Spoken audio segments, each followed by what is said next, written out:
소중한 나, 무한 행복, 소나무 시간입니다. 여러분들 만나서 반갑습니다. 많은 분들이 요새 뉴스 보기가 참 싫다라는 말씀들을 많이 합니다.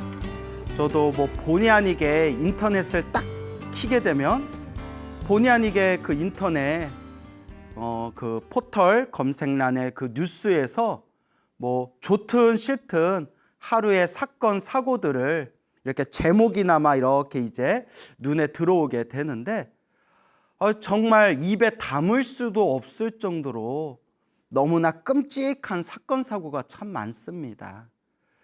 그래서 우리 중생들이 살아가면서 살아가는 이 세상에 일어나는 일들 중에는 아름답고 예쁘고 좋은 일도 있지만 정말 생각하기도 싫을 정도로 입에 담기도 무서울 정도로 끔찍하거나 괴롭거나 그런 흉측한 일들이, 그런 사건 사고들이 참 많은 것 같습니다. 또 그 속에서는 소소하게나마 또 사람들을 속이고 거짓말하고 서로가 서로 부딪히면서 살아가는 그런 또 부정적인 모습도 이 세상에는 수없이 펼쳐지고 있습니다. 이렇게 부처님 가르침을 공부하다 보면 이런 생각이 듭니다. 우리 중생들이 조금만 더 스스로 양보하고 살아가면, 그리고 조금만 더 양심을 지키고 살아가면 세상이 조금 더 원만하게 편안하게 흘러갈 텐데, 왜 우리 중생들이 살아가는 세상에는 왜 이렇게 사람과 사람들 사이에서 갈등과 고통과 수많은 사건과 사고들이 일어나게 되는가? 왜 이렇게 수많은 범죄들이 일어나게 되는가? 라는 것을 진지하게 고민해 보게 됩니다. 이미 우리 부처님도 다 말씀하셨지만 결국은 중생들이 각자 가지고 있는 번뇌와 망상들입니다.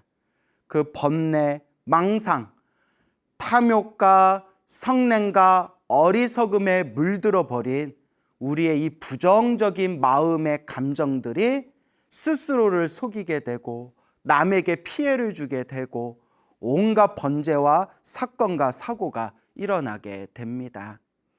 이러한 현상들을 보면서 참 우리 중생들이 살아가는 모습이 왜 이렇게 탈도 많고 왜 이렇게 문제도 많은 것인가 라는 것을 고민하고 고민해 볼 때 결국 마지막 결론에 다다르게 되더라고요. 나나 잘하자. 아주 소박한 결론이죠. 일단 나부터 잘하자. 내가 부처님하고 똑같은 삶을 살 수는 없더라도 적어도 남한테 민폐는 끼치지 말자라는 생각이 들게 됩니다. 우리가 종교를 믿는다는 것이 여러 이유가 있겠죠. 종교를 믿는다는 것이 여러 이유가 있지만 또 우리가 종교를 믿어가면서 항상 강조하고 이야기하는 게, 그래도 종교를 믿는 사람들이 종교를 믿지 않는 사람들보다는 좀 더 착해야 되지 않을까라는 그런 어떤 상식적인 생각들이 있지 않습니까? 근데 제가 희한한 습관이 하나 생겼어요. 무슨 사건이나 무슨 사고, 범죄가 생기면 그 범죄자의 종교가 무엇인가를 검색해보는 별 희한한 습관이 하나 생겼어요. 그래서 무슨 사건 사고가 터져서 범죄인이 딱 나타나면 범죄자가 아무개 하면 아무개 종교를 이렇게 검색해보는 습관이 생겼는데 잘 안 나오지만 좀 유명한 사람들, 유명인들은 그래도 이렇게 종교가 나올 때도 있더라고요. 그런 거 보면 쏘스라치게 놀란 게 이렇게 종교인들 중에서도 못된 짓을 하는 사람들이 많구나라는 것을 보게 됩니다. 종교를 믿고 있는 사람들 중에서도 참 못된 사람들이 많구나. 타종교도 굉장히 많고요. 유독 타종교가 많더라고요. 모르겠어요. 검색을 하다 보면 유독 그 이름만 대면 알만한 누구, 아무개, 모시개라는 아주 흉악범죄를 저지르는 사람들이 그 타종교인들이 많고, 실제로 깜빵에 가서도 그걸 보면서 자기네들 종교 성전을 보면서 뭐 회개를 했다느니 뭐 그런 얘기를 이렇게 인터넷에서 찾아볼 수가 있더라고요. 그러니까 우리는 이제 이런 생각이 들죠. 아니 회개를 하려면 잘못을 뉘우치려면 나로 인해서 피해를 본 사람들한테 미안하다 얘기해야지 지 혼자 기도하면서 지 혼자 구제받았다 이래버리면 네? 참 그것도 참 희한한 일이에요. 그래서 그런 거 인터넷에 검색하기도 했는데 타종교인들이 유독 많았고 인터넷 검색해보면 몇 년 전에 세상을 떠들썩하게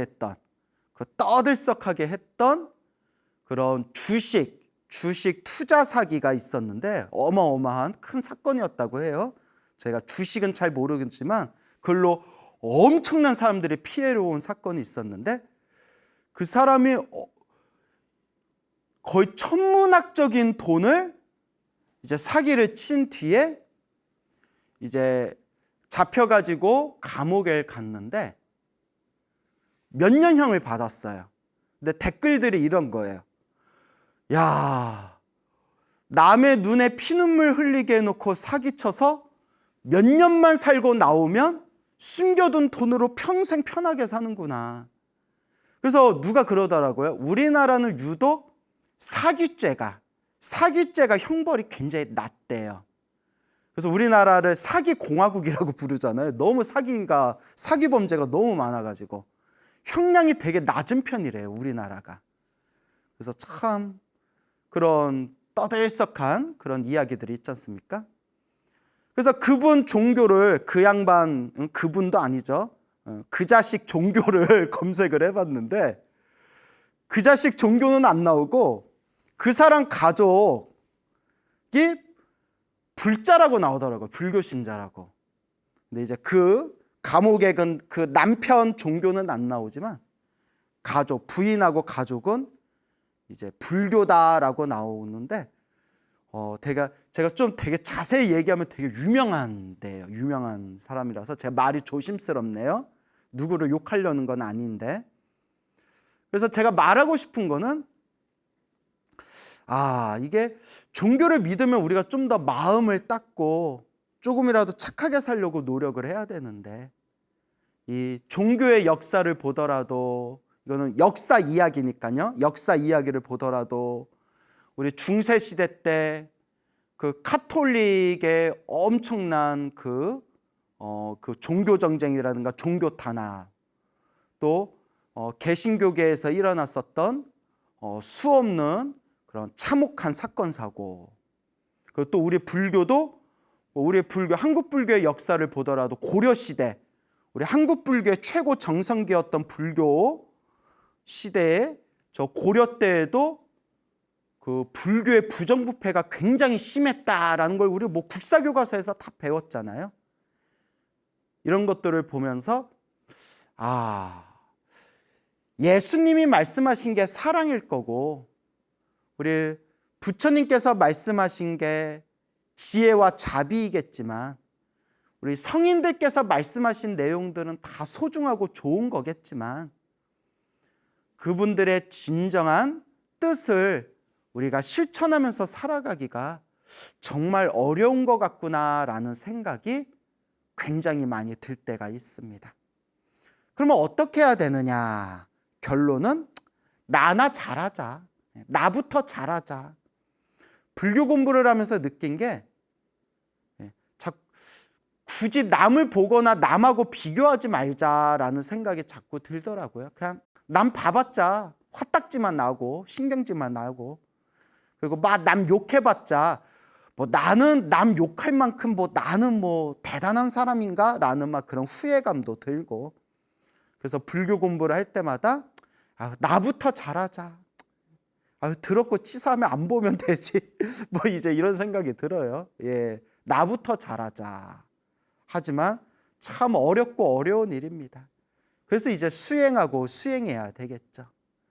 이렇게 우리 중생들의 몸과 마음에는 탐욕과 성냄과 어리석음에 이 끈적끈적한 번뇌와 망상이 너무나 가득해요. 뭐 웬만큼 기도했다고 뭐 웬만큼 참선하고 명상했다고 뭐 웬만큼 뭐 절에 다니면서 부처님한테 절했다고 이 번뇌망상이 쉽게 사라지지가 않습니다.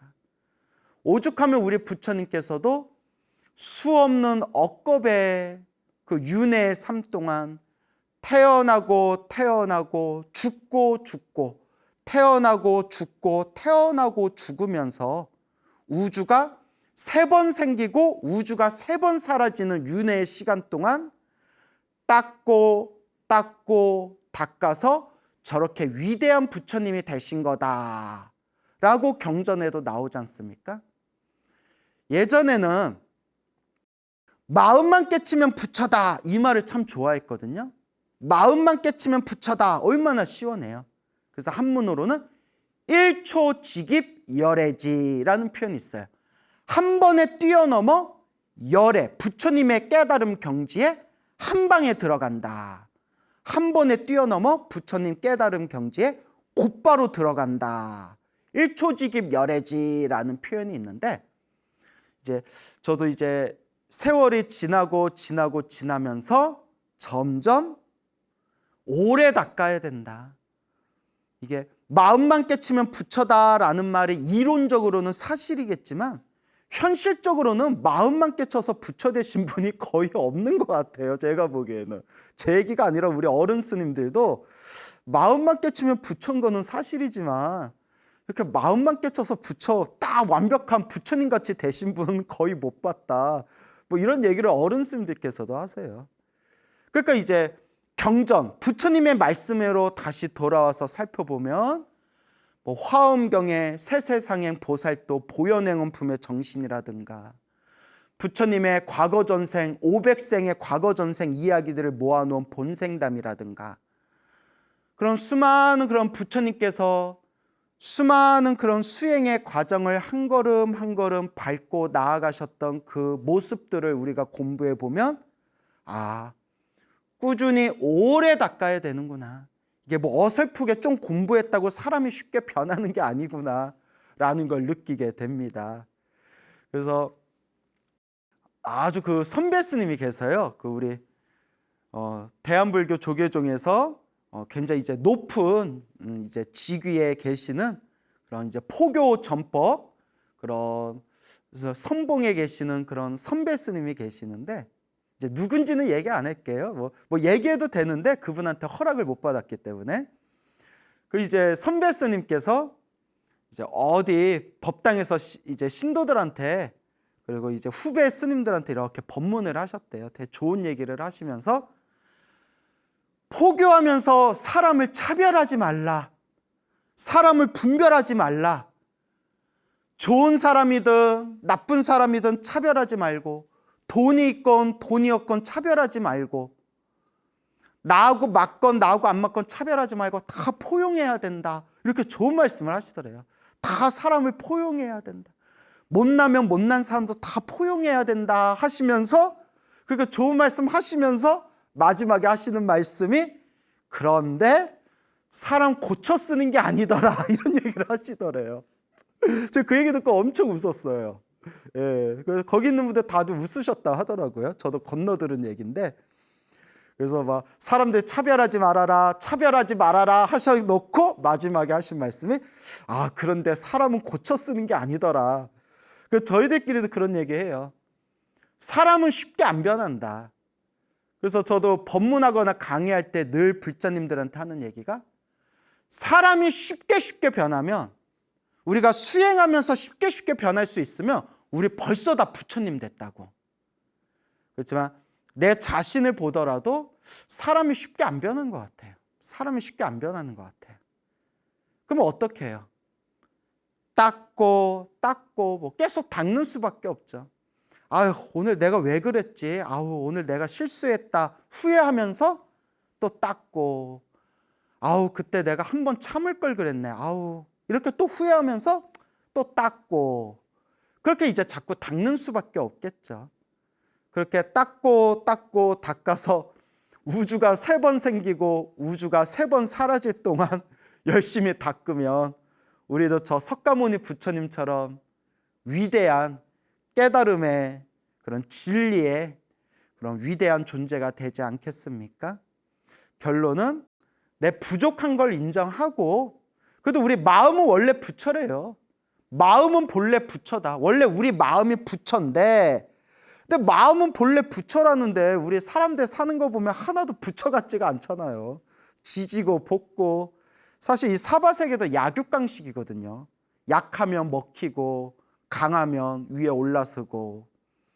이런 약육강식 같은 이 세상에서 원래 마음이 부처입니다 하면 사실 믿겨지지가 않아요. 하는 짓 보면 다들 짐승과 같이 그런 어떤 본능적인 삶들을 살고 있잖아요. 그 속에서도 이제 자신의 마음을 닫고, 그리고 올바른 이성으로서 또 살아가는 훌륭한 분도 계시고. 하지만 세상의 흐름은 약육강식의 그런 에너지가 강하죠. 이런 속에서 마음이 본래 부처입니다라고 하면 맞는 말이고 좋은 말이기는 하지만, 아니 마음이 원래 부처라는데 우리 사는 거는 왜 다 있다구냐, 뭐 이런 생각이 들잖아요. 그래서 우리 부처님께서 마음이 본래 부처인데 탐욕과 성냄과 어리석음의 때가 묻어서 그렇다. 환한 거울에 먼지가 묻어서 그렇다. 닦고 닦으면 원래 맑고 깨끗한 거울자리가 나오듯이 우리도 닦고 닦으면 지혜와 자비가 가득한 그런 마음의 불성, 부처님과 똑같은 성품, 마음의 이 불성 광명이 나오게 될 것이다.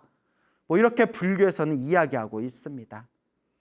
그래서 우리가 이 마음을 닦는다는 것, 이 마음을 우리가 닦아 나아가며 지혜와 자비를 성취해 간다는 것, 참 어렵고 어려운 일이다. 다만 꾸준히 하는 수밖에 없다 라는 말씀을 드리고 싶습니다.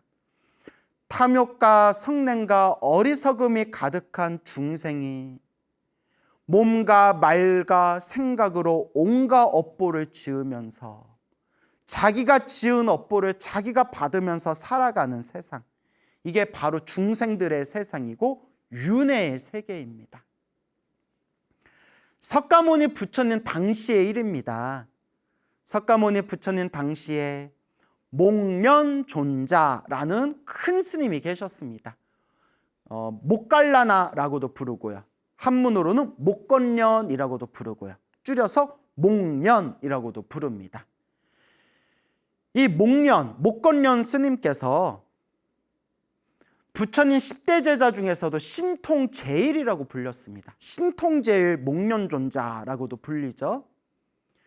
이 목건련 스님께서 어느 날 공양할 때가 되었을 때 저기서 아주 끔찍하고 흉측하게 생긴 그런 귀신을 보게 됩니다. 귀신. 그 귀신의 모습은 머리는 엄청 크고 입도 엄청 크고 배도 엄청나게, 저 태산과 같이 배도 엄청나게 컸는데 목구멍은 바늘구멍 같다고 합니다. 얼굴들 크고 입도 크고 배도 큰데 목구멍은 바늘구멍과 같고, 머리카락은 다 바늘과 같이 뻣뻣해서 머리에서 피가 하염없이 흘러내려오고, 팔과 다리에서는 끊임없이 불이 솟구쳤다가 몸을 태웠다가 또 불이 솟구쳤다가 몸을 태우면서 너무나 배가 고파 똥과 오줌이라도 먹기 위해서 구하는데 구할 수가 없는, 그리고 먹을 것을 발견해서 그 먹을 것을 먹으려고만 하면 그 먹을 것이 저절로 활활 불타오르는 그런 뜨거운, 그런 불타오르는 돌조각으로 변해버리는 그런 아귀를 보게 되었다고 합니다. 아귀, 배고플 귀신귀, 항상 배고픔에 굶주린 귀신을 뜻합니다. 아귀. 그래서 우리가 사막도 하면 지옥, 아귀, 축생이라고 부르게 됩니다.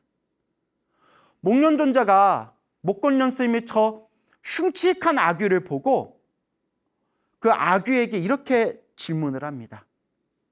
귀신이여, 아귀여, 그대는 전생에 어떤 업보를 지었기에 이토록 끔찍한 그런 과보를 받고 있는 것인가? 그 아귀가 목걸련 스님에게 이렇게 이야기합니다. 표현이 멋있어요. 경전에 나오는데, 태양이 하늘에 떠올라 있을 때에는 등불이 필요 없는 법입니다. 세상에 부처님이 계시는데 부처님께 직접 가서 여쭤보시면 됩니다. 하늘에 태양이 있으면 등불이 필요가 없듯이 세상에 부처님이 계시다면 모든 것을 부처님께 여쭤보면 됩니다. 스님, 저는 너무나 배고프고 굶주려서 말할 힘조차 없습니다. 부처님께 여쭤보십시오 라고 이 아귀가 얘기를 하더랍니다. 그때 이 목련존자가, 목걸련 스님이 부처님이 계신 곳으로 향합니다. 그때 때마침 부처님께서 사시공양을 다 마치시고 수많은 제자들과 불자들 앞에서 막 묘한 법을 설법하고 계실 때였다고 합니다. 그때 목련존자가 부처님의 설법의 자리에, 그때 목련존자가 찾아와서 수많은 대중들 앞에서 부처님 발 아래 삼배를 올리고 오늘 보았던 아귀의 이야기를 합니다. 부처님, 끔찍한 고통을 당하고 있는 아귀를 보았습니다. 그 아귀는 전생에 어떤 업보를 지었기에 저렇게 끔찍한 저런 과보를 받고 있는 겁니까? 그때 부처님께서 이와 같이 말씀하십니다. 이 모든 게 인과법이니라. 자기가 지은 원인을 자기가 받는 것이니라. 목련이여, 그대들 불자들이여, 내가 자세히 분별해서 해설해 줄 테니 귀를 기울여서 자세히 듣도록 해라 하고 부처님께서 머나먼 과거의 전생 이야기를 해주십니다. 머나먼 수없는 과거 전생에 어느 거룩한 성자가 있었다고 합니다. 그 성자를 벽지불이라고 부릅니다. 벽지불. 벽지불은 독각, 영각 혹은 독성각이라고도 부릅니다. 영각, 독각, 그래서 독성이라고도 부릅니다. 독성. 그래서 독각, 영각, 독성이라고도 부르는 벽지불이라는 분이 계신데, 벽지불이 뭐냐? 벽지불이 불교가 없는 시대, 부처님이 안 계시고 불교가 없는 시대에 혼자 수행을 해서 깨달음을 얻으신 거룩한 성자를 벽지불이라고 합니다. 벽지불. 머나먼 과거 전생에 부처님 아래에서 수행을 했던 공덕의 힘에 의해서 불교가 없는 시대에 태어났지만 스승이 없이 과거 전생에 수행한 공덕의 힘으로 이번 생에 혼자 깨달음을 얻으신 거룩한 성자를 벽지불이라고 합니다. 그래서 이제 우리가 교리 공부를 하면요, 벽지불은 깨달음을 얻기는 얻었지만 아직 그 사람들에게 그 윤회에서 벗어나고 모든 번뇌에서 사라졌지만 우리 세상에 출현하신 부처님들처럼, 과거 현재 미래 부처님들처럼 자유자재로 설법하고 자유자재로 중생을 제도하는 공덕은 부족하다고 합니다. 그래서 깨달음을 얻었지만 중생 제도를 하기에는 좀 부족하신 성자를 벽지불이라고 부릅니다. 뭐 이런 거는 나중에 여러분들 불교교리 공부하면 다 나오는 내용이고요. 어쨌거나 머나먼 과거 전세에 벽지불이 있었는데 이 벽지불이 몸에 병이 생겨가지고 괴로움을 당하고 있었다고 합니다. 그때 어느 의사가 사탕수수로 즙을 내가지고 즙을 내서 그 즙을 드시면 병세에 차도가 있을 겁니다 라고 이야기를 합니다.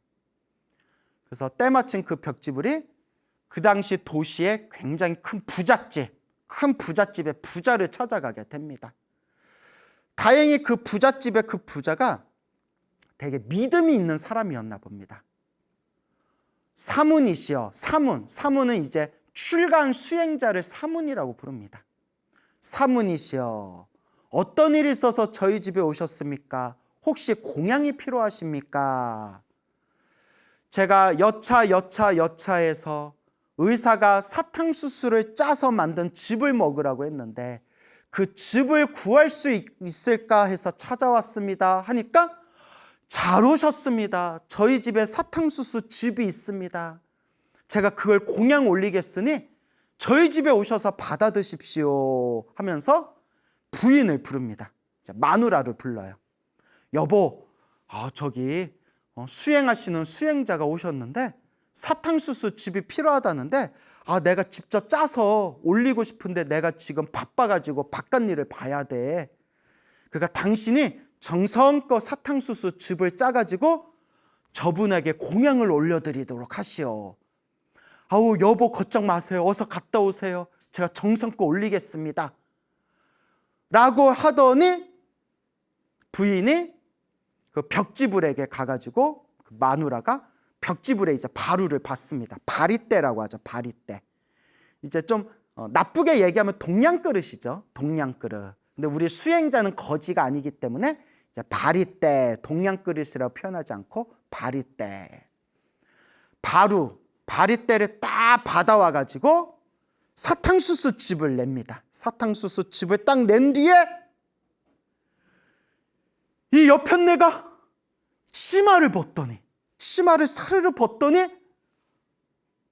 그 거룩하신 벽지불의 바루에다가 오줌을 싼 겁니다.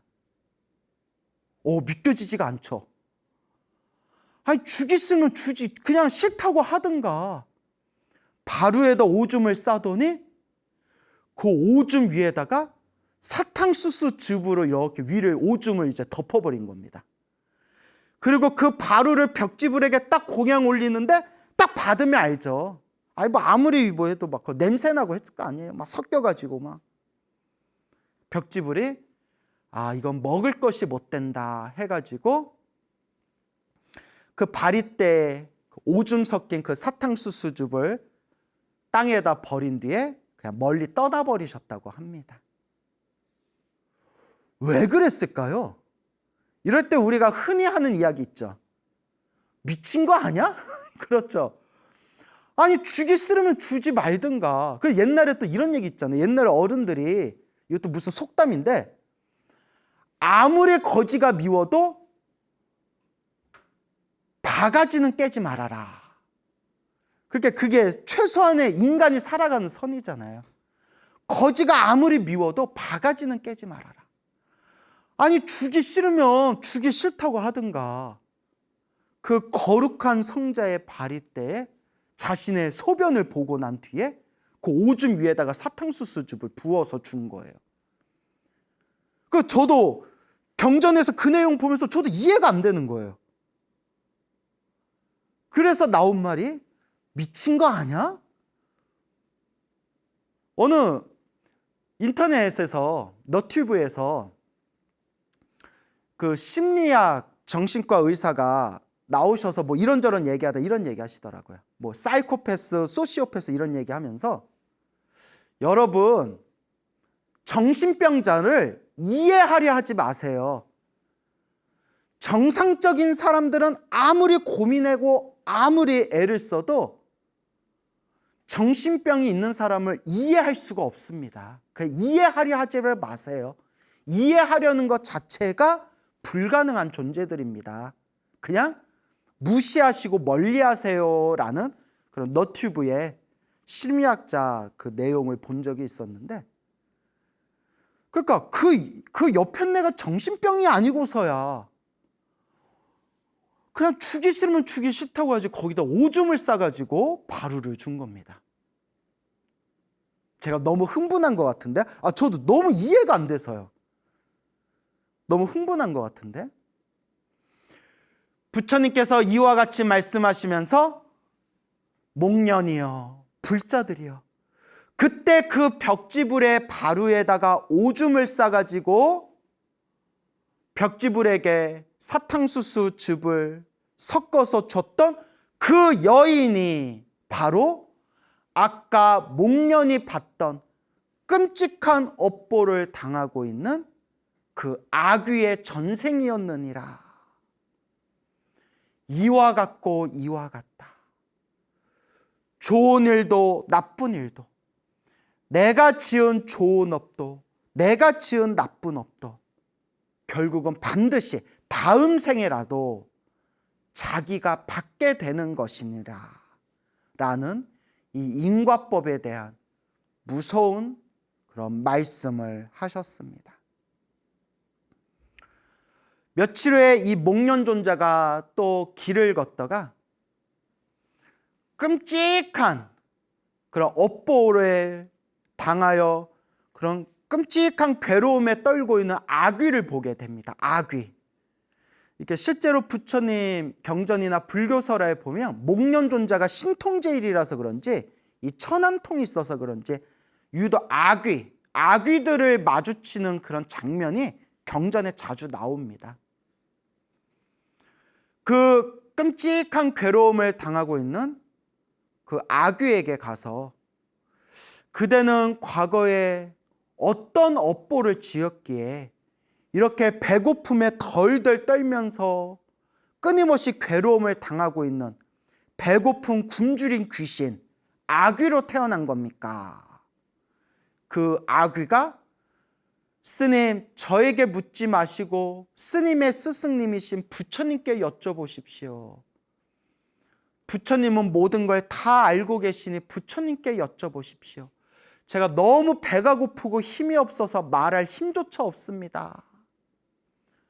그래서 이 목련존자가 석가모니 부처님을 찾아가 부처님 발 아래 삼배를 올리고 다음과 같이 말씀드립니다. 부처님, 오는 길에 배고픔에 덜덜 떨고 있는 끔찍한 괴로움을 당하고 있는 아귀를 보았습니다. 전생에 어떤 업보를 지은 것이겠습니까? 그때 부처님께서 이와 같이 말씀하십니다.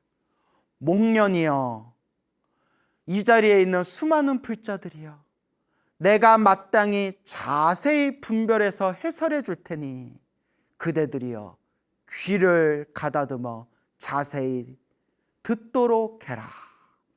그 부처님께서 머나먼 과거 전생 이야기를 해주십니다. 머나먼 과거 전생에 어느 도시에 큰 부자가 있었는데 그 부잣집에 어느 거룩한 성자인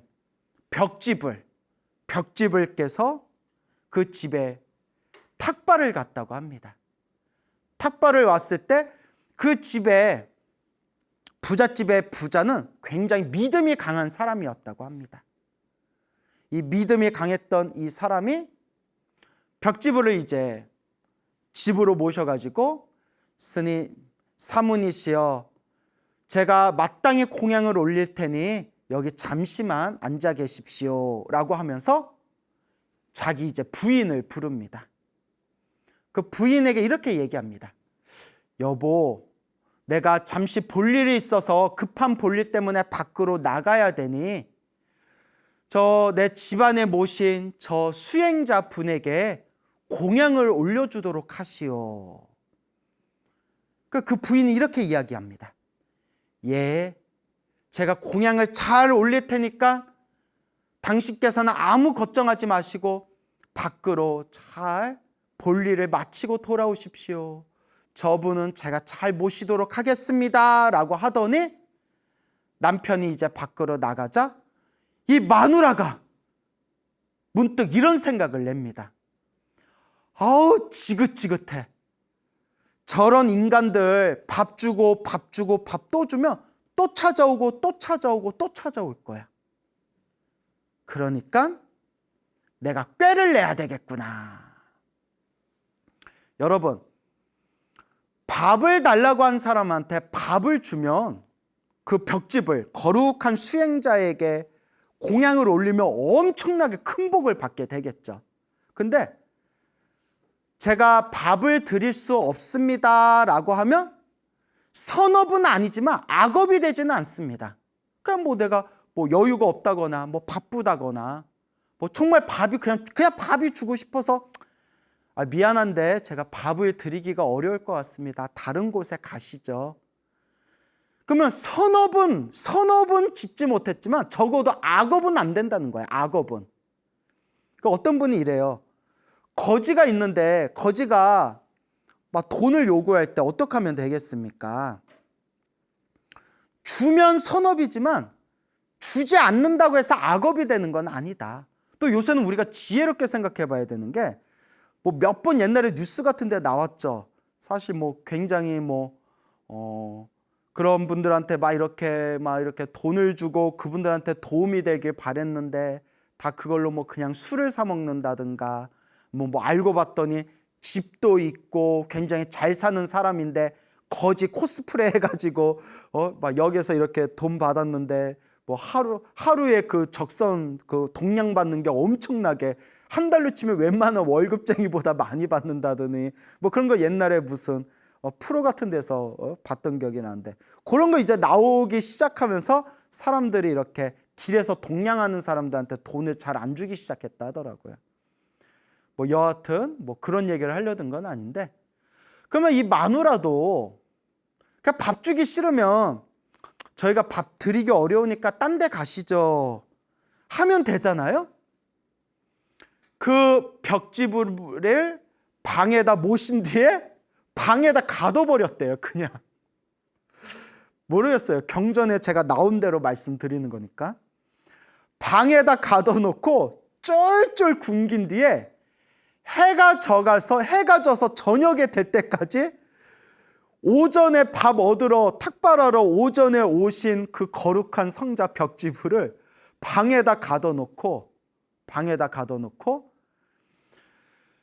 쫄쫄 굶긴 뒤에 그 마누라가 그 거룩하신 성자 벽지불을 집 밖으로 내쫓아 버립니다.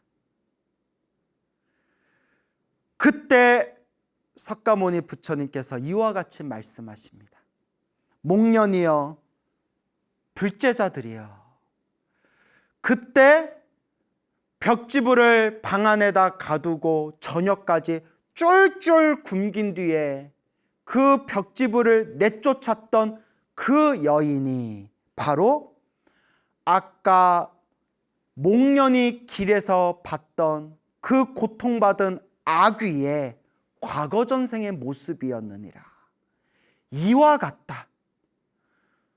좋은 선업도 나쁜 악업도 좋으면 좋은 대로 나쁘면 나쁜 대로 모두 다 자기가 받는 업의 인연이니라 라고 부처님께서 말씀하셨습니다. 결국 다 자기가 지은 업이라는 것이죠. 여러분 헷갈리시면 안 되는 게 첫 번째 이야기와 두 번째 이야기, 이게 이제 서로 다른 이야기입니다. 벽지불도 서로 다른 벽지불이고 서로 다른 시간대의 이야기인데, 그와 같은 서로 다른 두 명의 여인이 그와 같은 업보를 지어서 이와 같이 이번 생에 서로 다른 아귀로 태어났다라는 이야기가 되겠습니다. 중요한 것은 결국 자기가 지은 업을 자기가 받게 되는구나. 부처님께서 말씀하셨습니다. 모든 것들 중에서 마음이 우선이다. 마음이 첫 번째다. 마음이 모든 것에 앞선다. 마음이 지은 바 그 업의 인연 따라 모든 것이 뒤따라온다. 마치 수레를 끌고 있는 소가 길을 가면 수레바퀴 자국이 그 뒤를 따르듯이 우리는 행복을 원합니다. 사람들이 힘들고 괴롭고 답답할 때 너무 답답하니까 이런 말을 이제 내뱉습니다. 내가 전생에 무슨 업을 졌길래. 맞습니다. 나는 웃자고 한 얘기겠지만 부처님께서는 분명히 말씀하셨습니다. 좋은 일도 나쁜 일도 내가 지은 업의 인연이구나. 우리가 행복해지기 원하고 싶다면 조금씩이라도 복을 지어야 됩니다. 공덕을 닦아야 됩니다. 그리고 나쁜 일을 저지르지 않도록, 나쁜 업보를 저지르지 않도록 조심하고 또 조심하고 경계하고 또 경계해야 됩니다. 우리 불자라면, 행복의 길을 닦는 진정한 불자라면 늘 기도하고 참회하면서 시작 없는 옛적부터 알고 지었건 모르고 지었건 내가 지은 업보들을 참회하고 참회하면서 조금씩이라도 복과 선업과 공덕을 닦을 수 있도록 노력하고 노력해야 할 것입니다. 여러분, 행복해지고 싶습니까? 행복한 삶을 창조하고 싶습니까? 복을 지으십시오. 선업을 지으십시오. 공덕을 쌓으십시오. 복과 선업과 공덕의 힘이 여러분들을 진정한 행복의 길로 이끌어 줄 것입니다. 여러분,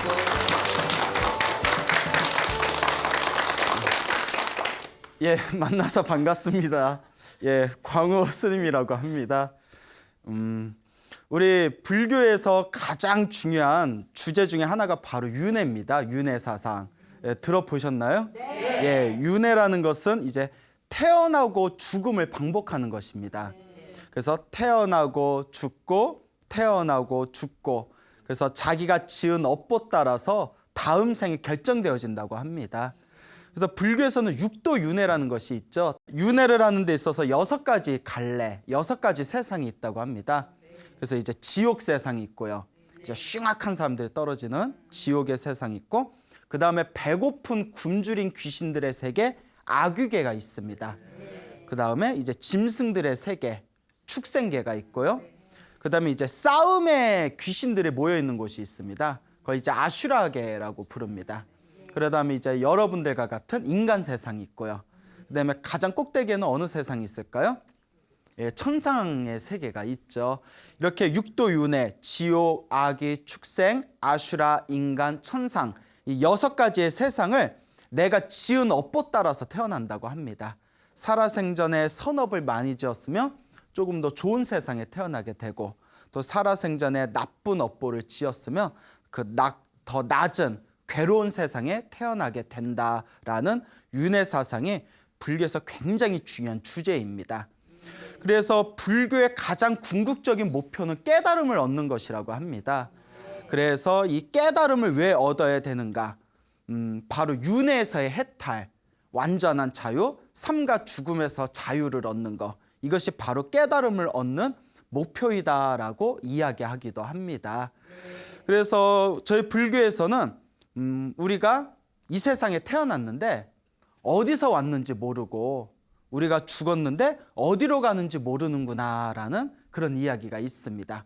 어디에서 왔는지 모르고 어디로 갈지 모르고, 이러한 알 수 없는 거대한 윤회의 세상에서 이제 오만 업을 지으면서 딱 자기가 지은 복대로 살아가는 거, 그게 바로 우리 중생들의 세계라는 것이죠. 근데 우리도 언젠가는 죽을 거 아닙니까? 그렇죠. 우리도 언젠가는 죽게 될 텐데, 부처님의 가르침을 보면 우리가 죽기 직전에 눈앞에 펼쳐진 환상을 통해 가지고 다음 생에 어디 태어날지를 짐작할 수 있다라는 내용이 나옵니다. 그러니까 갑자기 정신을 잃어버리고 갑자기 급사하는 경우가 아니라면, 사람들이 죽기 직전에 눈앞에 활활 불타오르는 불이 보이거나 끔찍한 귀신들의 모습이 보이면 죽기 직전에요, 죽은 뒤에 지옥이나 악귀에 떨어질 징조라고 합니다. 그리고 죽으면서 눈앞에 큰 들판이 보이거나 큰 산이 보이거나 들판이 보이거나 황야가 보이거나, 그러면 다음 생에 축생으로 태어날 확률이 크다고 합니다. 눈앞에 이렇게 들판이 보이고 산이 보이고. 스님, 저 등산 다니는 거 좋아하는데 그거하고 별개로 이제 이렇게 은산한 산이 보이거나 하면, 그 다음에 이제 죽을 때 조상님이 나타나거나, 누가 평소에 친분 있던 먼저 죽었던 사람이 나타나서 이렇게 부른다거나, 하여튼 사람의 모습, 조상님의 모습이 보이면 사람으로 태어날 징조다, 그런 이야기가 있습니다. 가끔 어르신들 중에 돌아가시기 직전에 우리 돌아가셨던 할아버지 할머니가 나한테 오라고 손짓하시네, 이런 경우 있지 않습니까? 그러면 잘은 모르겠지만 아마 또 사람으로 태어나는 어떤 징조의 모습이 아닌가, 이렇게 또 한번 추측해 볼 수 있겠죠. 그렇다고 다 맞아떨어지는 건 아니고요. 그냥 그런 말씀이 내려온다. 그리고 눈앞에 환한 그런 아름다운 모습이 펼쳐진다거나, 아니면 하늘의 음악 소리가 흘러내려온다거나 뭐 그런 환하고 아름다운 모습이 펼쳐지면 당연히 죽은 뒤에 어디에 태어날 것 같다? 천상에 태어날 것 같다. 이렇게 추측해 볼 수가 있겠죠.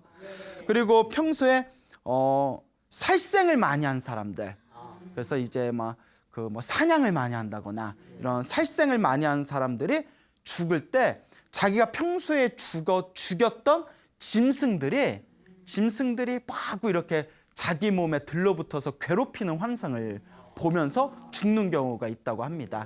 그런 내용이 뭐 지장경이라든가 다른 경전에도 나오고, 실제로 제 아시는 분들도 좀 살아생전에 사냥하는 걸 좋아하셨는데 돌아가실 때 조금 그렇게 안 좋은 환상들을 보면서 좀 안 좋게 돌아가신 그런 일례들을 좀 저도 들은 기억이 있고, 이럴 때는 아무래도 돌아가실 때 좋은 곳에 태어나실 것 같아요? 안 좋은 곳에 태어나실 것 같아요? 그렇죠. 그래서 불교에서는 제가 소나무를 통해서 몇 번이나 말씀을 드렸지만 죽기 전에 한 생각이, 그 죽기 직전에 딱 그 한 생각이 다음 생을 결정짓는 데 가장 중요한 역할을 한답니다. 그래서 불교에서는 딱 죽을 때, 죽기 직전에 나무아미타불 연불 하면서 죽는다거나 부처님을 부르면서 죽는다거나, 그러니까 숨이 끊기기 직전에 부처님을 생각하고 연불하거나 수행을 하면서 죽게 되면 다음 생에 극락세계에 태어나거나 다음 세상에 자기가 원하는 곳에 태어날 수 있다, 이런 가르침이 내려오고 있습니다. 그래서 흔히 저희 불교에서는 그 나무 아미타불이라는 연불이 있지 않습니까? 그래서 이제 나무라는 뜻은, 나무가 뭘까요? 뭐 소나무, 뭐 잣나무, 뭐 그런 나무가 아니라 이제 나마스, 산스크리트어 나마스에서 나왔는데 귀합니다라는 뜻이랍니다. 귀합니다, 공경합니다. 그러니까 아미타불은 말 그대로 아미타 부처님이시고요. 그러니까 누구를 공경합니다? 아미타 부처님을 공경합니다. 아미타 부처님께 귀합니다. 그래서 저희 불교에서는 누구든 죽기 직전에 나무 아미타불 10번만 부르면, 딱 숨이 이렇게 끊기기 직전에 무엇을 몇 번 부르면? 나무 아미타불을 딱 10번 부르면 죽은 뒤에 극락세계에 태어난다는 얘기가 있습니다. 그러니까 여러분들 이렇게 내가 죽을 때 이제 좀 이따 죽겠네 이렇게 시계 보시고 이제 몇 초 안 남았네, 나무 아미타불 이렇게 10번 하고 죽으면 다음 세상에 어디 태어날 수 있다? 극락세계에 태어난다. 근데 그게 쉬워요, 어려워요? 그렇죠. 뭐가 쉬워요? 죽기 직전에 내가 언제 죽을 줄 알고. 또 여러분, 감기 몸살 엄청 심하게 걸려서 들어 누웠을 때 나무 아미타불 연불해 보세요. 잘 안 돼요. 몸이 힘들어가지고 만사 다 귀찮아요. 근데 죽기 직전에 정신이 오락가락 하는데 그때 나무 아미타불 10번 부르기가 사실 쉽지 않습니다. 그래서 어떤 분들이 스님 그러면 절에 다닐 필요도 없고 평소에 기도할 필요도 없고 그냥 죽기 전에 나무 아미타불 10번만 부르면 되겠네요. 죽기 전에 나무 아미타불 10번 부르기 위해서 살아생전에 기도를 많이 해야 된다는 뜻입니다. 죽기 직전에 나무 아미타불 10번을 여법하게 제대로 부르기 위해서는 살아생전에 뭐 해야 된다? 기도를 많이 해야 된다. 마치 선생님이 뭐 이렇게 단어 있지 않습니까? 영어 단어 이렇게 쪽지 시험 본다고 그 영어 단어 적어 놓은 프린트를 나눠줘 놓고, 자, 그 쪽지 시험 문제 다 여기서 나온다. 뭐 꼭 공부 못하는 애들이 뭐 시험 보기 10분 전에 후다닥 외우면 되지. 근데 그게 말같이 쉬워요, 어려워요? 어렵죠. 갑자기 외우려면 또 잘 안 외워지잖아요. 막 헷갈리고. 그러니까 평소에 미리 외워놓으면 시험 볼 때 수월하게 넘어갈 수 있듯이 평소에 기도를 많이 해야 죽기 전에 나무 아미타를 부르든 관세음보살을 부르든 지장보살을 부르든 연불하면서 수행하면서 죽을 수가 있다는 겁니다. 그래서 불교에서는 누구든지 죽기 직전에 정성스러운 마음으로 연불을 하거나 기도를 하는 마음으로 이 숨이 끊기게 되면 다음 세상에 좋은 세상에 태어날 수 있다라는 가르침이 경전에서 굉장히 자주 나옵니다. 그래서 옛날에 어느 큰 스님이 그런 말씀 하시더라고요.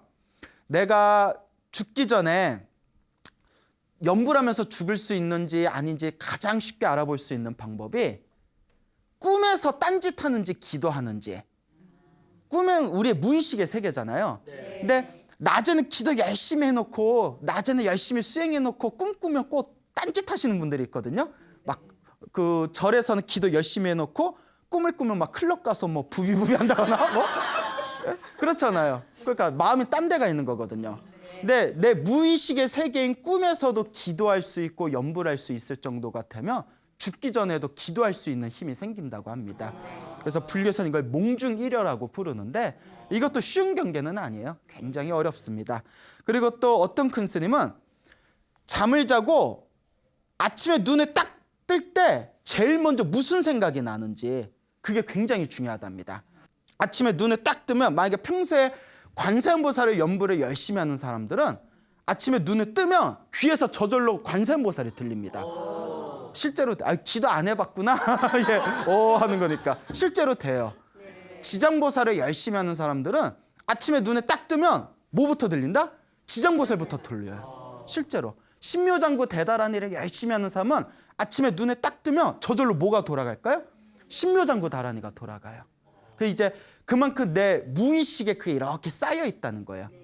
만약에 기도 열심히 하시는 분이 아침에 눈 떴는데도 기도 생각이 먼저 딱 안 들면 아유 내 기도 힘이 좀 부족하구나 반성해 봐야 돼요. 그리고 잠자기 전에 기도가 그래서 중요하대요. 잠자기 전에 기도를 잘 해놓으면 아침에 눈을 딱 뜨면 기도가 이렇게 저절로 흘러나옵니다. 경험 안 해보셨어요? 예, 기도 좀 많이 해요. 예, 기도를 많이 하시기 바랍니다. 알겠죠? 자, 이렇게 우리가 살아가면서 평소에 기도를 많이 해야 되고 내가 죽기 직전에 어떤 환상을 보냐가 다음 생을 결정짓는데 어떤 징조가 된다. 이런 내용이 그 부처님 가르침을 보다 보면 간간히 이렇게 그런 내용들이 나오고 있습니다. 우리가 기도하면서 항상 기도하면서 살아가고 특히 죽기 직전에 내가 무슨 생각을 하면서 죽느냐 이게 굉장히 중요하다는 것을 여러분들이 꼭 기억해 두시기 바랍니다. 알겠죠? 네. 우리도 언젠가는 죽지 않습니까? 그렇죠? 간혹 가다 보면 죽음에서 깨어난 사람들의 이야기가 굉장히 많습니다. 절에서도 굉장히 많고 또 제 아시는 신도분께서도 아버지께서 이틀인가를 꼬박 잠을 주무시고 이틀 동안에 꼬박 잠을 주무시고 일어나셨는데 한숨을 푹 내쉬더래요. 왜 그러냐고 그랬더니 꿈에서 저승사자가 자기를 데려가서 염라대왕을 만났는데 염라대왕한테 막 뭐 사정사정 뭐 빌고 했더니 염라대왕이 다시 뭐 보내줬다. 뭐 이런 얘기를 제 아시는 신도분한테 직접 들었어요. 그러니까 이게 믿어야 되나 말아야 되나 뭐 이런 신비한 이야기들이 굉장히 많습니다. 저희 절집안에서도 불교설에서도 죽었다 깨어난 사람들의 이야기가 굉장히 많은데요. 그 중에서 오늘 또 뭐 재미난 몇 가지를 한번 소개해 드릴까 합니다. 여러분들은 죽은 뒤에 사후세계 같은 걸 믿으십니까? 아, 믿으세요? 죽어봤어요? 그냥 있을 것 같아요? 네, 그렇죠. 예전에 아주 오래전에는 그 사찰이 굉장히 가난했습니다. 그렇죠. 옛날엔 다 먹고 사는 거 힘들었잖아요. 옛날에 보릿고개 있고 했던 시절에. 그러니까 예전에 저 경상도에 굉장히 큰 절이 있었는데 거기에 이제 스님들이 막 수십 명씩 살고 계셨어요. 근데 이제 먹고 살기가 힘드니까 한 번씩 뒷산에 가면 잣나무 숲이 있었대요. 그러면 가을에 잣나무에 잣이 이렇게 잘 익었을 때 그 잣나무에 잣을 따가지고 그걸 팔아가지고 그 수익금으로 이렇게 절 운영도 하고 스님들 공양도 좀 드리고 이랬었다고 합니다.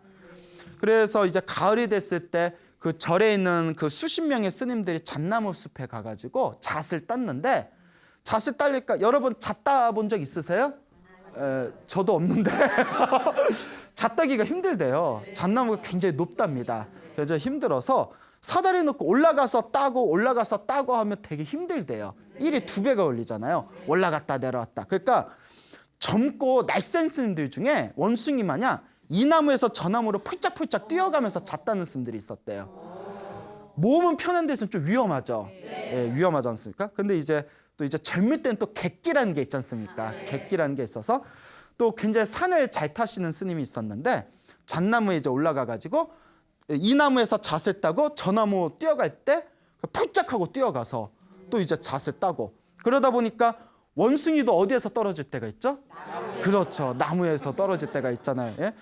그리고 원숭이도 나무에서 떨어지가 있다고 하듯이 그 스님도 실수로 나무를 펄쩍 뛰어내리다가 발을 잘못 디뎌가지고 그 나무에서 뚝 떨어져 버리셨대요. 뚝 떨어지고 숨에 가슴에 턱 하고 막히면서 질식사를 하셨답니다. 간혹 그런 경우가 있었나 봐요. 예. 아니 그렇게 스님이 좀 떨어질 때 관세음보살이 좀 이렇게 받아주시면 좋을 텐데 왜 그럴 땐 또 안 도와주셔? 어쨌거나 이제 툭 떨어져서 그 스님께서 이제 질식사를 하셨는데 숨이 갑자기 그걸 급사라고 하잖아요. 급사를 딱 하면서 있으면 혼이 나와버렸대요. 혼이 쑥 나와버립니다. 그런데 여러분 이런 이야기를 하면 이제 너무 깊어지는데 간혹 가다가 자기가 죽었는데 죽은 걸 모르는 경우가 있대요. 우리가 그 혼을 불교에서 영가라고 부르는데 이 영가가 자기가 죽었는데 죽은 줄 모르니까 거기에 계속 헤매고 있는 거예요. 그 죽은 데를 자기가 죽은 줄 모르고 헤매고 있는 그걸 이제 지방령이라고 부른다고 합니다. 땅에 묶여 있는 영가 뭐 이런 식으로 그런 내용들이 이제 나오는데요. 그러니까 괜히 뭐 교통사고 많이 난데 더 많이 난다든가 뭐 이런 뭐 있잖아요. 뭐 사람 많이 빠져 죽은 데 또 더 많이 빠져 죽은다든가 뭐 사람 많이 빠져 죽은 데에서 학생이 그 죽을 뻔하다가 살아나왔는데 어떻게 된 거 했더니 누가 물속에서 누가 자기를 끌어당겼어요 뭐 이런 얘기. 갑자기 분위기 이상해지네요. 예, 갑자기 심령 이야기가 돼버렸네. 하여튼 스님이 떨어져서 질식사를 하셨는데 그 스님 혼이 나와버렸는데 그 스님이 이제 자기가 죽었는지도 이제 잘 몰랐나 봐요. 그때 무슨 생각을 하냐면 왜 이렇게 배가 고프지? 이런 생각이 들어요. 왜 이렇게 배가 고프지? 갑자기 엄마 보고 싶다 하는 순간 멀리 있는 엄마 집에 자기가 뿅 하고 갔답니다. 이제 혼이니까 혼이 이제 자기가 생각한 곳에 이렇게 쓱 가는 거예요. 우리처럼 뭐 걸어가겠어요? 아니면 뭐 콜택시를 부르겠어요? 이 스님이 엄마 보고 싶다 배고프다 하는 순간 딱 정신이 차려볼 때 자기가 집에 있는데 내가 어떻게 여기 왔지? 이러고 있다가 저기서 자기 누님께서 이렇게 이제 일을 하고 있더래요. 그래서 누나한테 너무 반가우니까 누나 나 밥 좀 줘 이러면서 누나의 등을 이렇게 만졌는데 누나가 갑자기 아이고 머리가 깨질 것 같다고 머리를 붙들고 떼굴떼굴 구르더래요. 그러니까 이게 누가 만졌으니까 그렇죠. 귀신이 만진 거니까. 그래서 밥 좀 줘 하고 하니까 누나가 머리가 아프다고 막 머리를 붙들고 떼굴떼굴 굴러다니니까 엄마가 놀래가지고 얘야 왜 그러냐 얘야 왜 그러냐. 그러니까 스님 아들 혼이 온 건 아무도 모르는 거잖아요. 왜 이러냐 하니까 근데 그거 아세요? 저는 모르겠는데 저 옛날 분들이 집안에 뭐 누가 갑자기 막 아프다거나 이유를 알 수 없는 뭐 어떤 병이 있거나 하면 아이고 지나가는 개귀가 들렸나 보다 해가지고 뭐 바가지에다가 막 이렇게 박 같은 거 풀어서 위에다 칼 올려놓고 있죠 그런 거. 그리고 요 어머님이 야 이거 그 개귀가 왔나 보다 또 이런 거예요. 그러니까 이제 촉이 빠르시죠. 그러더니 그 바가지에다가 된장이랑 보리밥이랑 나물이랑 이렇게 풀어가지고 밖에서 그 대문에서 식칼을 들고 막 휘두르면서 에이 개귀야 물러가라 하고 막 칼을 휘둘렀대요. 그 효과가 있나 봐. 그 스님 혼이 깜짝 놀라서 아이고 그 밥 한 번 얻어 먹으러 왔는데 되게 그러네 이런 생각이 들더래요. 예? 그 스님이 아니 그 밥 한 번 얻어 먹으러 오랜만에 집에 왔는데 참 너무하시네 그래요. 그 자기가 죽은 걸 모르나 봐요. 이 이야기만 놓고 보면.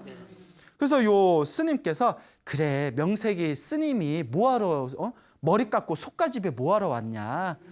중이니까 절로 가야지 하고 이제 당신이 살던 절로 이제 다시 돌아갑니다. 이제 절 앞으로 뿅 하고 이제 나타났어요.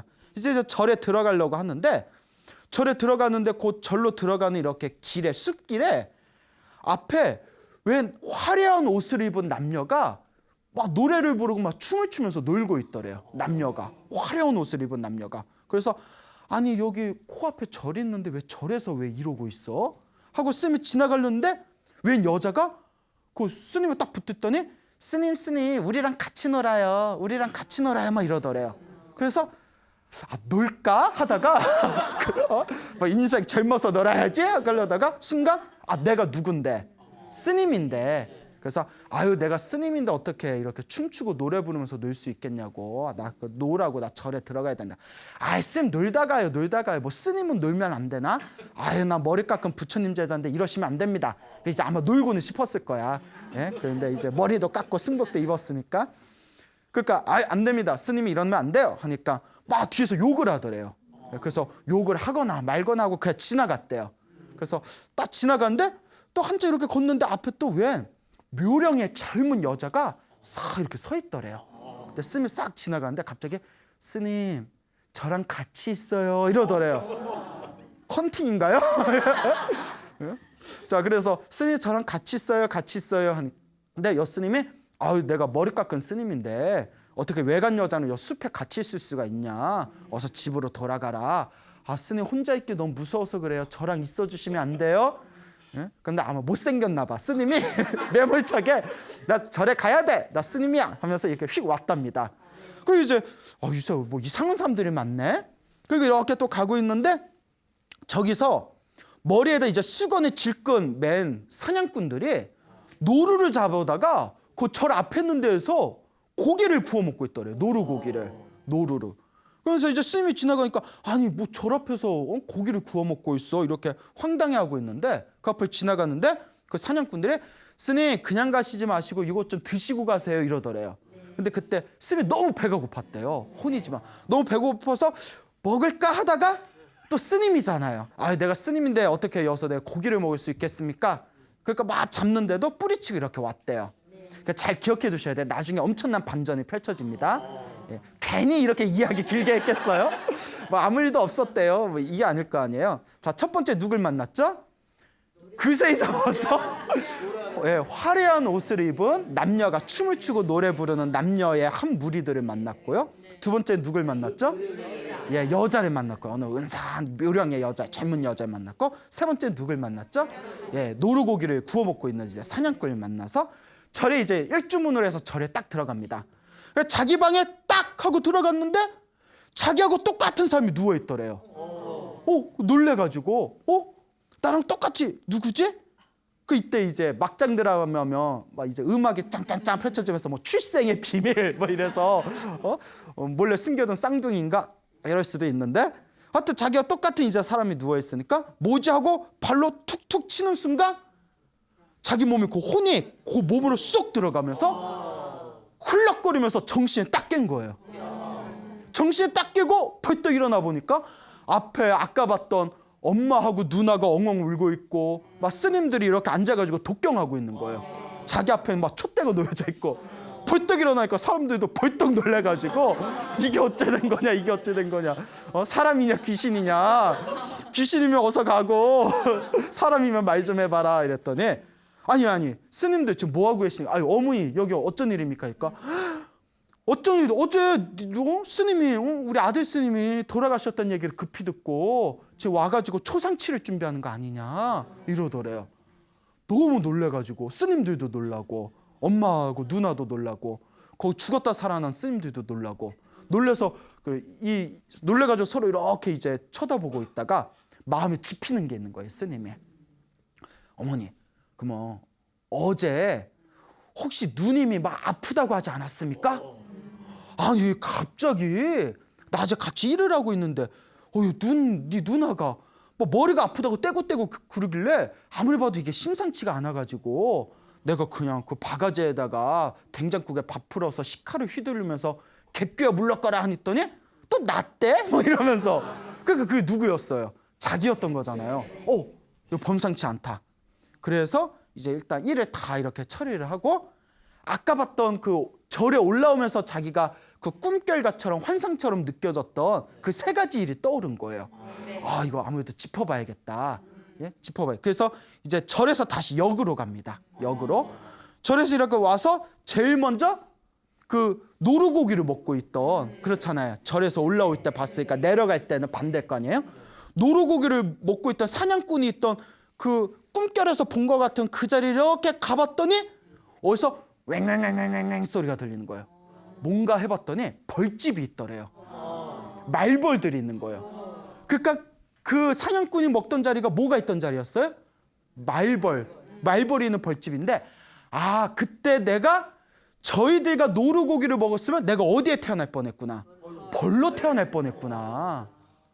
그리고 그 가슴을 쓰다듬으면서 이제는 그 여자가 혼자 서 있어서 무서우니까 같이 있어달라고 했던 그 여자가 있던 그 숲에 있는 자리를 딱 가봤더니 웬 그 구렁이가 한 마리 이렇게 또아리를 들고 있더래요. 구렁이가 한 마리.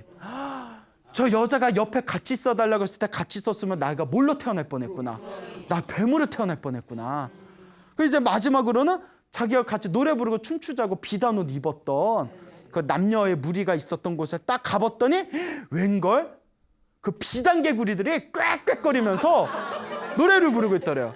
그때 같이 노래 부르고 춤췄으면 뭘로 태어날 뻔했구나. 내 혼이 개구리로 태어날 뻔했구나.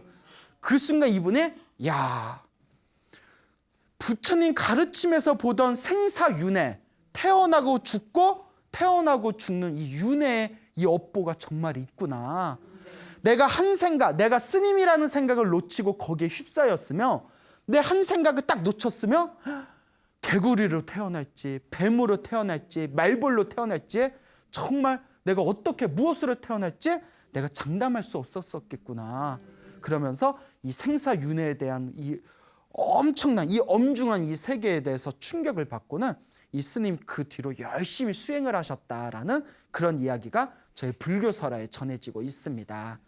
그러니까 이와 같이 우리 불교에서는 우리가 이번 생에 지은 내 업에 의해서 다음 생이 결정되어질 때 아마 그 스님이 잣 따라다니다가 돌아가셨던 스님이 아마 수행을 좀 게을리했었나 봐요. 그렇죠. 수행을 게을리해서 바로 어디 좋은 세상 극락세계나 불국토로 가신 게 아니라 혼이 쑥 빠져나와서 하마터면 어디에 태어날 뻔했어요. 개구리로 태어날 뻔하고 뱀으로 태어날 뻔하고 말벌로 태어날 뻔하고 몇 번의 고비를 넘긴 거예요? 3번. 그나마 그 스님이 자기가 뭐라는 생각이 없었으면 스님이라는 생각조차 없었으면 거기에 휩쓸렸으면 큰일 날 뻔했구나. 이렇게 우리가 한번 추론해 볼 수가 있습니다. 그 여러분들은 어떻게 될지 모르는 거예요. 여러분도 나중에 이제 돌아가셨는데 돌아가신 뒤에 여기 어디지? 저기 뭐 돼지갈비 냄새가 나가지고 가봤더니 할머니 오셔서 그냥 드세요 해서 에라이 모르겠다 먹고 나서 정신 차려봤더니 뭐 돼지로 태어났다거나 네? 그러니까 뭐 말을 만들자면 어떻게 될 줄 모르는구나. 정말 우리가 어디에서 우리가 전생에 무엇이었는지 어디에서 왔는지 다음 생에는 무엇으로 태어날지 정말 까마득하게 알 수가 없습니다.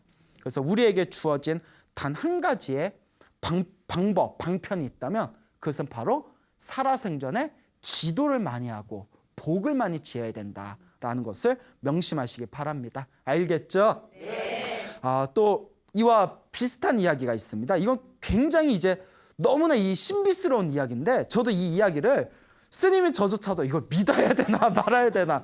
근데 실제로 옛날에 이미 돌아가신 예전에 어느 할아버지께서 실제로 겪으셨던 일이라고 합니다. 이 할아버지께서 평소에 주변 사람들한테 자주 당신이 경험한 이야기를 해주셨다 하는데 이분이 저 서산 분이십니다. 충남 서산이죠. 충남. 예, 서산 분이신데 충남 서산에서 몇십 년 전에 그 당시에는 이제 초등학교는 아니고 보통학교를 다니셨대요.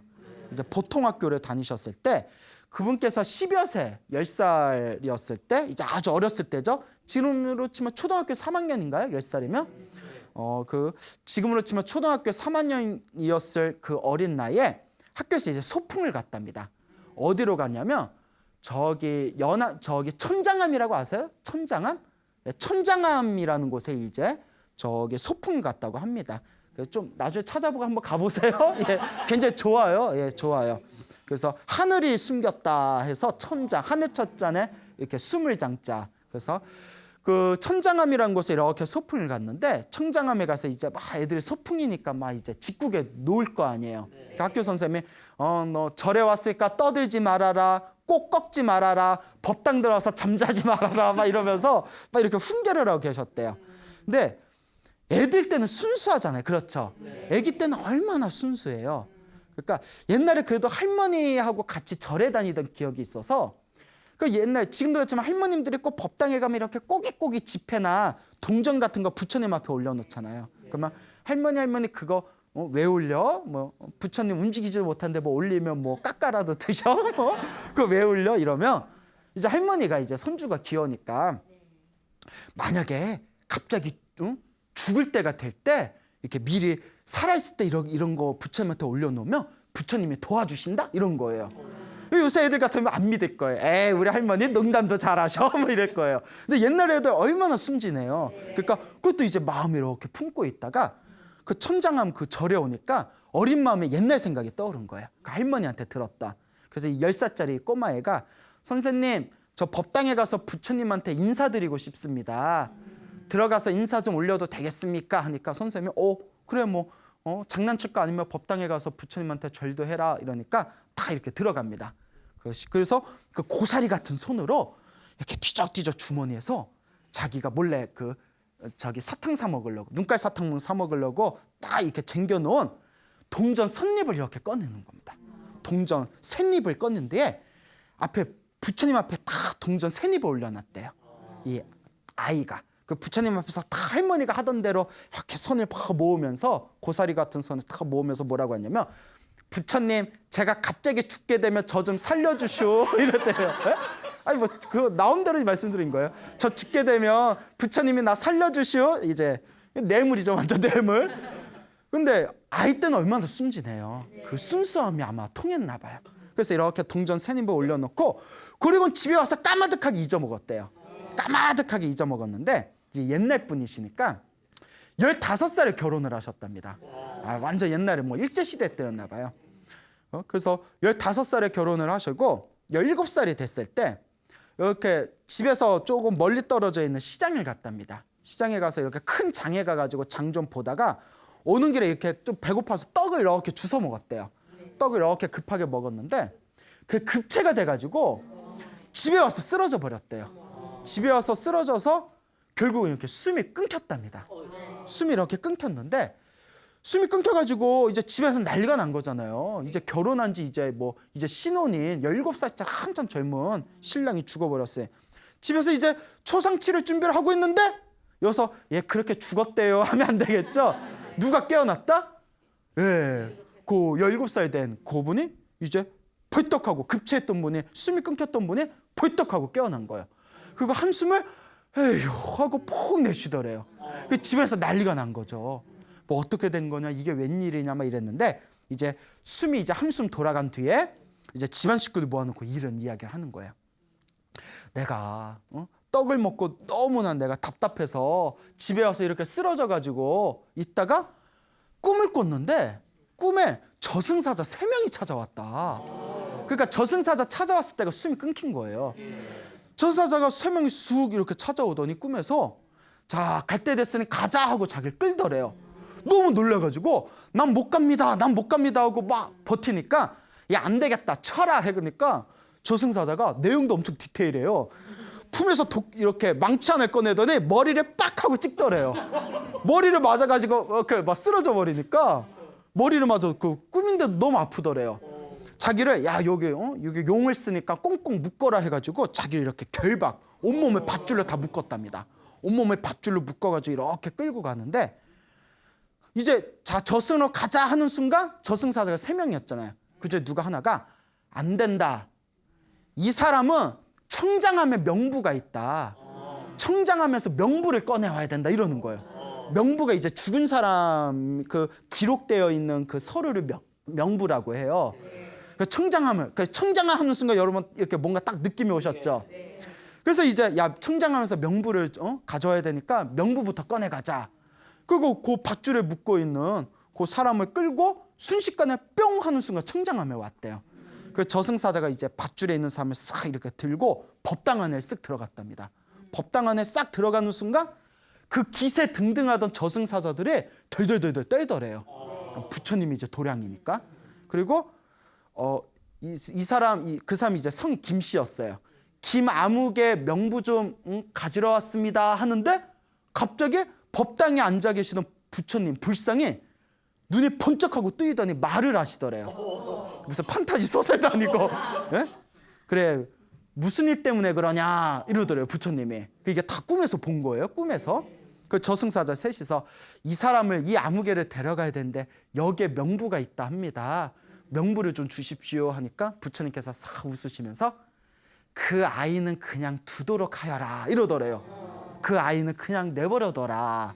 그 저승사자가 뭐 어쩔 줄 몰라서 안 되는데 안 돼 뭐 염라대왕한테 혼나는데 근데 자 이 세상은 결국 빽이잖아요. 부처님 빽이 높아요, 염라대왕 빽이 높아요. 부처님 빽이 높잖아요. 그 부처님께서 그 아이는 그냥 내버려 두거라라는 말에 이제 저승사자가 싹 사라졌답니다. 저승사자 싹 사라지고 이제 밧줄이 싹 풀리더래요. 꿈에서. 그러면서 부처님 감사합니다 하면서 환하게 미소 짓고 있는 부처님한테 다가가려고 발을 딱 내딛는 순간 법당 밑에 마루장이 우지끈 하고 무너지더래요. 우지끈 하는 순간 눈이 번쩍 뜨인 거예요. 그 놀래가지고 온몸에 땀이 푹 젖어서 사람들이 그 얘기를 하는데 무릎이 자꾸 욱신거리더랍니다. 무릎이 자꾸 욱신거려서 왜 이렇게 무릎이 아프지 하고 무릎을 딱 봤더니 저승사자들이 자기 몸에다 밧줄을 꽉꽉 묶고 자기를 무릎 꿇리면서 밧줄에 이제 그 묶였던 자국이 무릎에 딱 하고 나 있더라는 거예요. 근데 그게 신기한 게 그분께서 나중에 연세가 70살에 세상을 떠나셨는데 70살에 세상을 떠날 때까지 그 무릎에 밧줄 자국, 멍자국이 계속 남아있더랍니다. 역시 저승의 밧줄은 되게 센가 봐요, 이렇게. 그래서 이 할아버지께서, 이 김씨성을 가진 서산에 사시던 이 할아버지께서 항상 살아생전에 사람들한테 자기 무릎에, 사람들이 안 믿을까 봐 무릎 자국의 그 멍자국을 항상 보여주면서 내가 직접 겪었던 일이다라는 그런 이야기가 지금까지 전해지고 있답니다. 믿습니까, 여러분? 예. 자, 이와 같이 우리가 살아가면서 부처님께 공덕을 짓는다는 것은 알게 모르게 언젠가 그 복을 누가 받는다? 내가 받는다라는 확신이 있으셔야 됩니다. 물론 그렇다고 뭐 우리가 다 오늘 이 이야기 듣고 동전 세입이니까 100원짜리 3개 넣으면 되나? 법당에 가서 동전 3개 넣고 부처님 나 3개 놨어? 나 도와주셔야 돼요? 뭐 이런다고 부처님이 정말 다 도와주실런지는 저도 솔직히 잘 모르겠습니다만은 이 이야기의 교훈은 일단 가장 중요한 거는 내가 지은 복과 부처님을 향한 순수한 그 10살짜리 어린아이가 얼마나 순수했겠어요. 그 10살짜리 아이의 그 순수한 마음은 반드시 선업으로서 복력으로서 내가 지은 공덕의 힘으로써 돌려받게 된다라는 그것을 교훈으로 삼아야 되지 않을까 생각이 됩니다. 그렇죠, 여러분? 네. 그러니까 여러분들께서도 항상 기도하시고 또 복을 짓는 그런 삶을 살아가시길 바랍니다. 갑자기 저승사자가 찾아왔을 때 지어놓은 복도 없고 해놓은 기도도 없을 때 저승사자가 가자 했을 때는 더 이상 내가 그때는 후회하면서 복을 짓고 기도하려고 해도 늦어버린 겁니다. 그러니까 저승사자가 찾아오기 전에 염라대왕을 만나기 전에 미리미리 우리의 공덕을 닦아놔야 되지 않겠냐라는 것을 명심하시기 바랍니다. 알겠죠? 네. 이와 비슷한 얘기가 있습니다. 오래전 일인데 그 경북 점촌에서 있었던 일이라고 합니다. 점촌 아세요? 네. 고향이세요? 그러네. 더 익숙하시겠네요. 그 경북의 점촌이라는 이렇게 그런 도시가 있는데요. 그 경북 점촌에 임시성을 가진 여인네가 있었다고 합니다. 근데 그 집안이 오랫동안 그 불교 집안이었대요. 아주 불교 집안이었고 특히 지장보살을 오랫동안 신앙했다고 합니다. 그래서 그 지장보살을 열심히 믿던 그런 집안의 그 여인네였는데 근데 이분은 처음엔 그렇게 불심이 없었답니다. 원래 불심이 없었고 집안에서 열심히 절에 다니니까 그래도 이제 자기도 이렇게 부처님에 대한 그런 불심은 없었지만 뭐 그래도 절에 가서 부처님한테 절 올리거나 뭐 1년에 한 번 연등은 올린다거나 뭐 지장보살님이란 분이 계시다 뭐 요 정도까지는 뭐 알고 있는 그런 평범한 불자였는데 이분께서 심한 기관지염에 걸리셨대요. 그래서 급성 기관지염에 걸리시게 됐는데 어느 날 이 기관지염이 너무 심해져서 막 호흡곤란이 일어나가지고 응급실에 실려가게 됩니다. 응급실에 싹 실려갔다가 응급실에서 이제 치료를 받다가 이제 거의 기절하다시피 이렇게 이제 쓰러져가지고 꿈을 꿨답니다. 이상한 꿈을 꿨는데 꿈에 시커먼 저승사자가 또 나타났더래요. 저승사자가 싹 나타나더니 자기 이렇게 부르더래요. 자기 이렇게 불러서 이렇게 가봤더니 벌써 남자 하나 여자 하나가 또 이렇게 서 있더래요. 그래서 남자하고 여자하고 자기 이렇게 셋이서 이렇게 부르더니 저기 김천으로 가더랍니다. 여러분 김천 아시죠? 예, 그래서 이렇게 김천으로 가더니 김천에 자기가 저기 친하게 지내는 자기 친동생, 여동생 집에 이렇게 가더랍니다. 여동생 집에 이렇게 가더니 몇 년 동안 안 가봤던 여동생 집에 이렇게 가서 여동생 집 앞에 개집이 하나 있었대요. 개집에 있는데 자기까지 포함해서 남자 하나 여자 하나 임시성을 가진 여인네 자기가 이렇게 셋이서 개집 앞에 서 있는데 자, 차례대로 들어가라 이러더래요. 꿈에서 계집에. 그래서 얘하고 남자가 이렇게 쓱 들어가더래요. 그것도 여자가 하나 또 쓱 들어가더래요. 그 임여인이 왜 계집에 들어가라 그래? 자, 그렇게 생각이 들어서 나 안 들어갈래요 이랬대요. 꿈에서 저승사자한테 저 안 들어갈래요 했더니 저승사자가 막 이렇게 노려보면서 들어가야 된다, 들어가라 이러는 거예요. 그거 너무 무서워서 그때 무슨 생각이 드냐면, 그래도 어렸을 때 엄마하고 절에 다니던 기억이 있잖아요. 그러니까 어머니가 항상 지장보살을 연불 하던 게 기억난 거예요. 그러면서 지장보살을 열심히 연불하면 지장보살님이 항상 도와주신다. 그게 또 어렸을 때부터 들었던 게 있잖아요. 그 서당계 3년이면 풍어를 입는다고.